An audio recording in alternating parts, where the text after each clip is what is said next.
Bueno, ¿Qué quisieron es desesperación porque se quedaron sin ningún crédito de ningún tipo, ¿no? No les prestan de afuera, se agotó el financiamiento en el mercado local de pesos, de bonos en pesos, y entonces están llevándose las joyas de la abuela, ¿no? Juntan los ahorros que tienen los organismos, pero que no son ahorros en pesos o en dólares, sino que son en bonos. Y primero los obligaron a comprar esos bonos y ahora los obligan a vender, ¿no? Y con eso, yo lo llamaría que es el plan platita de Massa. ¿Te acordás el plan platita de Goyán? Ok. Con eso ellos aspiran a juntar 1 billón de pesos. Me quedo con ese título. Esto Sí. es el plan platita de Massa. Sí. Ok. ¿Por qué? Porque es, digamos, es juntar de donde pueda 1 billón de pesos para llegar a las elecciones sin mayores sobresaltos, sin corregir el gasto y tratando de hacer política electoral. El plan platita de Goyán era esa misma lógica, ¿te acordás? O sea, Argentina, a Massa le faltan dólares y le faltan pesos también. Sí, claro, le faltan dólares y le falta crédito porque no tiene confianza. Como se queda sin dólares, tiene el problema cambiario, ¿no? Y como no hay confianza y no le prestan, recurre exclusivamente al Banco Central o a alguno de estos trucos, ¿no? Entonces sobran pesos y faltan dólares. Esta es una historia que en Argentina la hemos visto muchas veces. Por eso es que la inflación se acelera.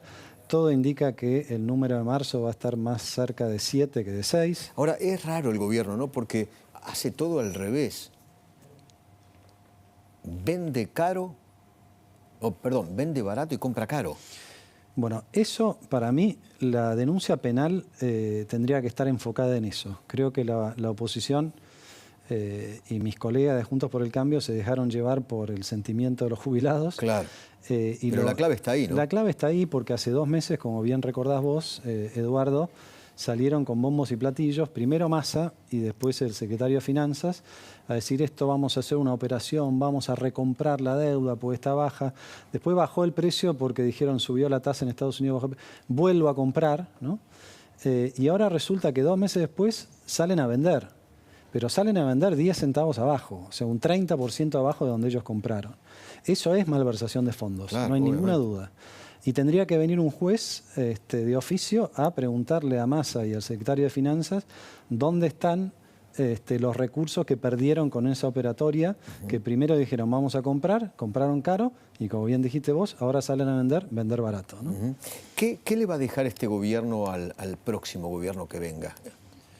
Todas complicaciones, incluso esta que estamos hablando ahora, no es tanto lo que le van a sacar al ANSES, que quede claro esto, porque tienen manera de compensar al ANSES dándole más bonos.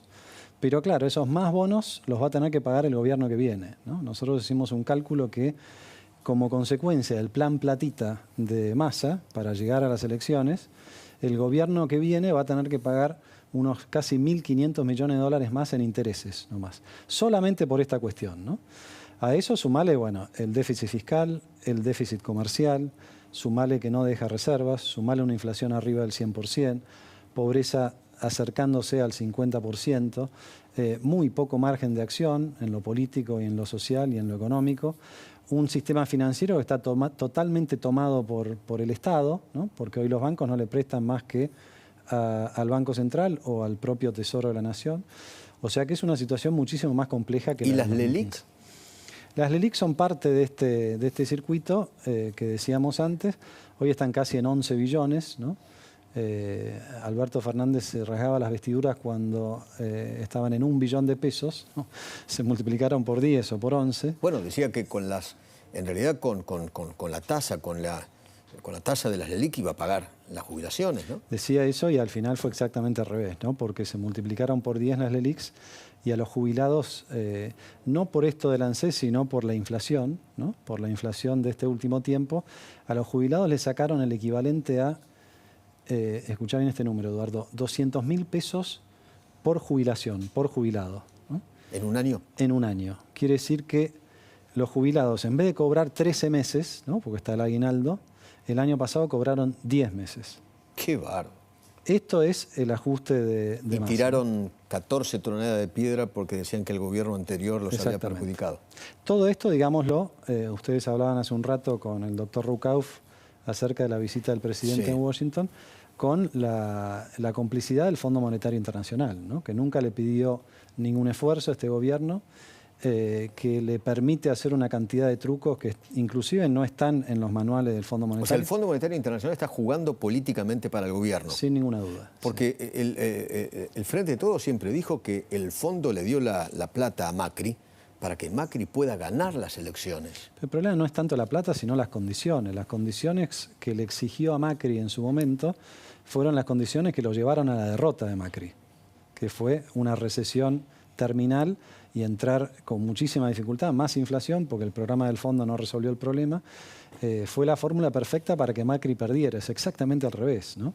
Y ahora el fondo a este gobierno no le exige las cosas que le exigió al gobierno anterior, ¿no? ¿Y para qué? ¿Para que gane las elecciones o por lo menos para que llegue? Yo creo que es para no meterse en este problema y tratar de... Para que no explote Argentina económicamente y socialmente. Ahora, lo que sí va a haber que decirle cuando asuma el próximo gobierno, va a haber que decirle al fondo cuidado, porque nosotros vamos a reclamar el mismo tratamiento. No puede ser que el fondo haga la vista gorda para después exigirle todo al próximo gobierno, porque ya es una combinación inmanejable, ¿no? Si te dejan todos estos problemas y además el Fondo Monetario exige lo que no exigía el anterior, eso es muy complejo, ¿no? Willy. Que hay muchas dudas sobre si realmente el gobierno puede llegar sin devaluar o sin un salto brusco del tipo de cambio, porque devalúan 6% mensual, pero sin una devaluación mucho más fuerte, digamos de 10, 20, 30, 40, lo que fuera, antes de las PASO, habida cuenta de la sequía, etcétera, bueno, y la mala praxis ya económica. ¿Qué pensás? ¿Que llegan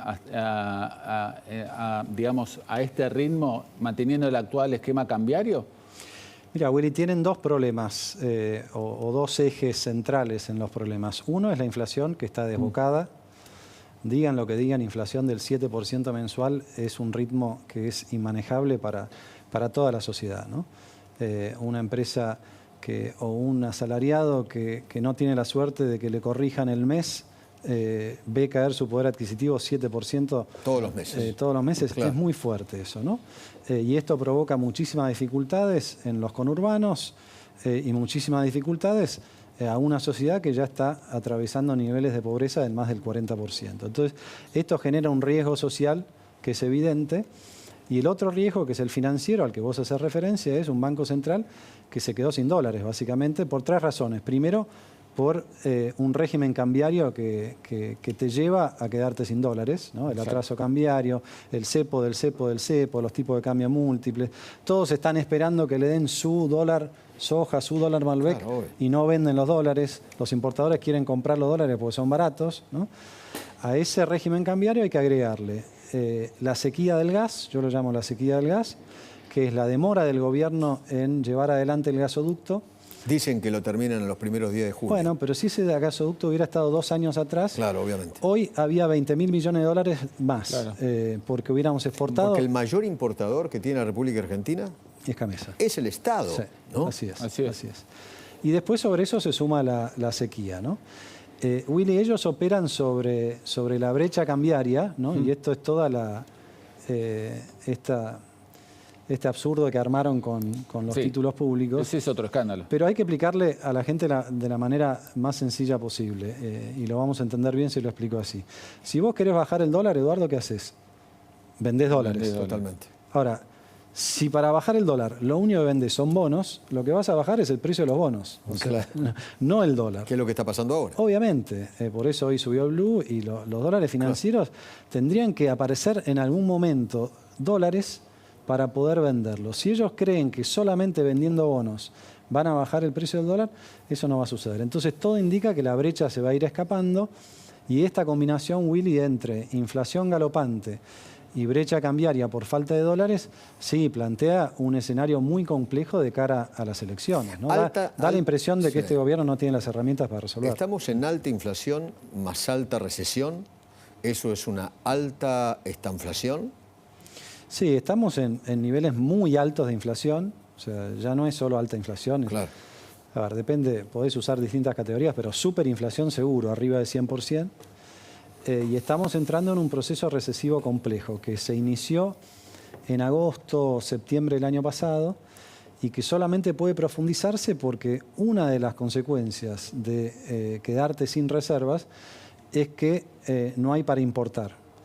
Y la economía argentina es una economía que está integrada al resto del mundo. Entonces, el exportador necesita importar insumos para poder producir y exportar, ¿no? Vos fijate, Eduardo, que no hay ningún país del mundo en el que estemos hablando o que digamos, pobres, se quedaron sin reserva. No sucede eso. Claro. Porque hay amortiguadores, porque el tipo de cambio corrige para que no te quedes sin reservas. Bueno, ellos están armando, no es que se les vino la tormenta perfecta, ellos arman la tormenta perfecta y por eso digo, no veo cómo lo van a resolver. Ahora, ¿el próximo gobierno va a tener que unificar el tipo de cambio? Sí, en algún momento hay que unificar. Ahora, eso significa entonces una alta devaluación. Eso significa, a ver, te lo doy vuelta. Porque ¿cómo pones el 2.14 en 3.97? Eso es una devaluación te digo, machaza. esto lo discutimos la última vez en la radio y volvimos a este tema. Cada vez que Argentina tuvo cepo cambiario o controles muy fuertes de capital, el resultado fue el que vos describías recién.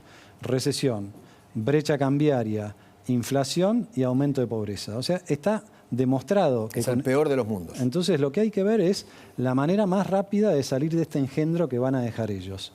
Es más complicado que en el 2015. Nosotros en el 2015 pudimos salir rápido del cepo. Y sí, por supuesto, subió el tipo de cambio oficial, pero bajó el financiero y bajó muy fuerte, bajó un 30%. Fuerte, sí. ¿No?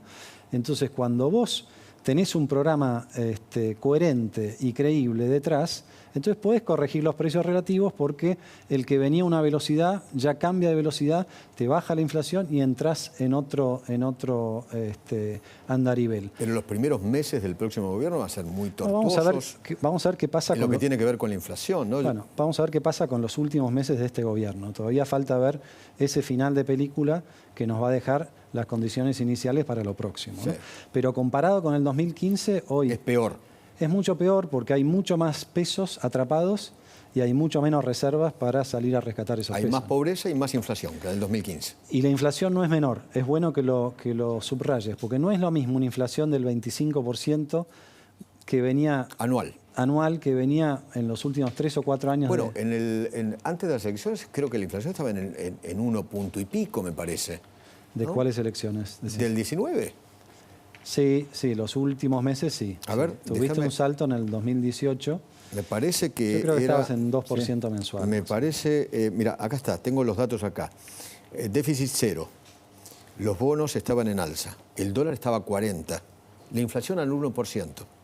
Esto es en agosto del 19, ¿decís? Exactamente, agosto del 19. Las reservas en 15.000 millones. El PBI 2%. Bueno. Créditos hipotecarios, récord de viaje en avión, récord de construcción. El problema fue el día después de la elección, de agosto. Y lo que vino después, Eduardo, claro, por porque eso. ellos se fumaron todo lo que le dejó Macri de margen de maniobra. Porque ese dólar de 40 se fue el lunes a 60. Exacto, y ahora está en 400. Exactamente. Subió 10 veces. Pero digo, todo el esfuerzo que hizo el gobierno anterior de ordenar la cuestión fiscal, de ordenar la cuestión cambiaria, de ordenar la cuestión, había superávit comercial, todas estas cosas que vos dijiste, le permitió a este gobierno atravesar la pandemia, emitir enloquecidamente para financiar el déficit fiscal, y todo eso ahora hay que volver a pagarlo, ¿no? Es el mismo ciclo. Cada vez que aparece un gobierno en el que está Cristina Kirchner, se revientan todos los recursos y le dejan el problema al otro. Haciendo historia incluso más para atrás, cuando se va Néstor Kirchner, a Cristina Kirchner le deja superávit comercial, ¿no? Más exportaciones que importaciones, y superávit fiscal. Más o menos 3 puntos del PBI. Cuando se va, le deja un déficit de 4 puntos del PBI. Entonces, de más 3 pasó a menos 4. 7 puntos del PBI, para que entendamos, en aquellos años eran 35.000 millones de dólares por año. O sea, Cristina hizo desaparecer 35.000 millones de dólares por año durante 8 años, ¿no? Todavía estamos tratando de remontar esos 8 años de desastre de Cristina. Gracias, Gracias a vos, Eduardo. Gracias, Guadalupe, estoy con vos. Bueno,